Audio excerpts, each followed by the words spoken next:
उठा उठा, दिवाळी आली, घरी जाण्याची वेळ आली.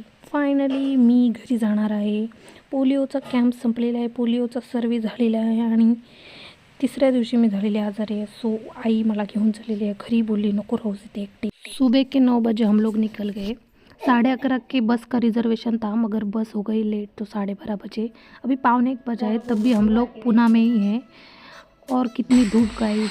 फ्रस्ट्रेटेड मी. खूप जास्त कंटाळा आला होता, डोकं पण दुखायला लागलं होतं कारण खूप वेळ धीमी गाडी चालवत होता तो कंडक्टर बावळट निसता. कंडक्टर नाही सॉरी ड्रायव्हर. आमच्या आई त्याच्यामध्ये एवढी जोक करत होती ना काय सांगू. आणि थोड्या वेळानंतर मला बोर झालं. सो मी स्वतःला बघून खुश होत होते की माझ्या तोंडावर धूळ वगैरे नाही उडली आणि इथे पागल हरकतं चालू आहेत. फायनली गाईज फायनली मी अलिबाग स्टँडला पोचलेला आणि एवढी भीड होती ना अलिबाग स्टँडला की बसनी जावंसंच वाटलं नाही. आणि इकडे आमचा सुंदर स्वच्छ अलिबाग. दिवाळीची खूप सुंदर जल्लोष अशी तयारी चालू होती. पणत्या, कंदील आणि इथं मस्तपैकी स्वच्छ अलिबाग, सुंदर अलिबाग लिहिलेलं आहे. त्याला लाईट पण लावलेली आहे. आणि अलिबागमध्ये बघा, अलिबागमध्ये थोडा उजेडातनीच पोचलेलो आणि आम्हाला बस नाही भेटली. सो आम्ही आता रिक्षाने जाणार होतो आणि किती भयंकर काळोख होता. आता डायरेक्ट घरी. भेटूयात उद्या. बाय.